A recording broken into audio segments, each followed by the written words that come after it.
Well, Matric exams got underway properly today with all pupils sitting for their first English paper. Over the past year, pupils have had to cope with lockdown learning and power cuts. Add to that the usual stress of exams. So it's not been an easy few years for this particular Matric class. Let's speak now to the spokesperson for the Basic Education Department, Elijah Mhlanga. Thank you so much for joining us, Elijah. Talk to me about what the schools are saying to you. Has everything gone well from all the examination centres? Any problems?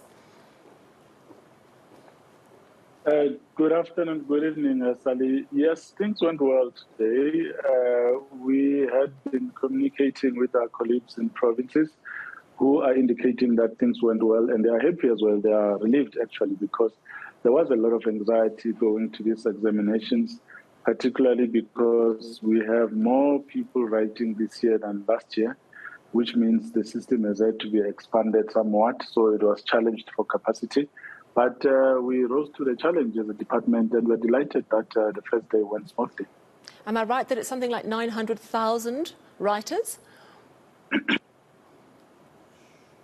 Well, that's the combination of part-time and full-time candidates who have enrolled to sit for the exams this year. But for English, it was 794,502 that had enrolled to sit for the exams. And it looks like almost all of them turned up to write the exams. And we are happy with that because usually sometimes the numbers of those that enrolled and those that write are not necessarily the same, but it looks like today all our candidates came through. Sure, that's over 750,000 youngsters writing that paper today. That is a big amount of logistics. Is the Education Department, have you sort of embraced a possibility that this class of 2022 might not do so well, given the cumulative problems? Lockdown learning, which was tough on so many kids, particularly kids in poorer areas, the floods in KwaZulu-Natal, the ongoing load shedding, which this year has been, I think, worst on record. Are you accepting that it's probably not going to be a great year of results? On paper, yes, it looks like that. When you look at all the factors that have affected them, going back to 2020 when COVID-19 arrived, they could not finish their curriculum and they couldn't write the exams. And the same thing almost happened in 2021. So they came to 2022 with a backlog in terms of curriculum. So we have been on recovery mode since then. But what we did was to create more learning time for them in school and also during holidays at camps.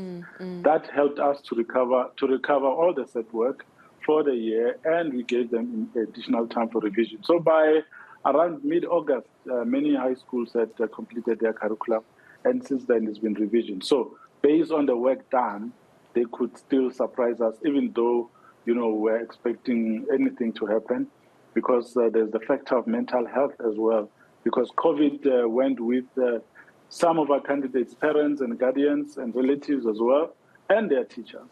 And they also had to contend with other disasters such as the floods in KZN that you have mentioned. So there's quite a lot that they've had to deal with, but we are seeing resilience from them. Yeah, I suppose if you get through that, you really have learnt the resilience lessons. Tough times, though. Talk to me a little bit more about state security being brought in to help secure these Matric exams. How exactly is that working?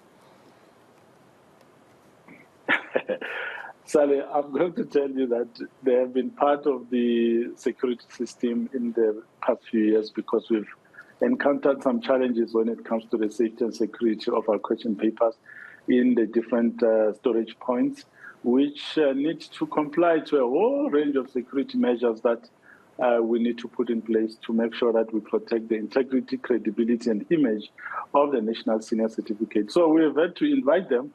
It's not just them. You'll recall that we had people arrested as well for leaking question papers, allegedly. So they are in court. The Hawks have come through as well to support us. So we have had to resort to such because of the complexity and the growth in numbers of our learners, and therefore the logistics that are required to be put together for us to be able to administer this type of system. So when we go check our security systems, the state security people are able to advise us and also to tell us what else that we need to do including not divulging the details of what it is that we have changed in the system. Well, one potential disruption you can tick off the list is any strike action, because NAPTOSA and SATU have settled on that 3% offer, which other unions in other sectors of the public service have not accepted. The teachers saying that they just don't want to disturb and disrupt the kids, which is commendable. However, they've agreed reluctantly. How concerned are you about morale amongst teachers at the moment? Well, the morale is high. In fact, we are encouraged by what we saw on the ground today, but also the engagement with the unions on Saturday afternoon, led by the DG.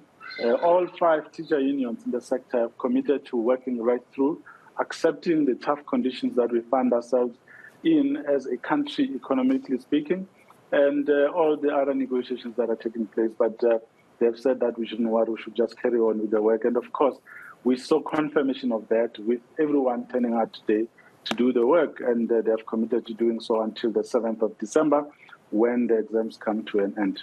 Well, good luck for the next 5 weeks also. Let's hope it all runs smoothly. It's the least these kids that have dealt with so much, and the teachers too, deserve. Thank you so much for chatting to us this evening. Spokesperson for the Basic Education Department, Elijah Mhlanga.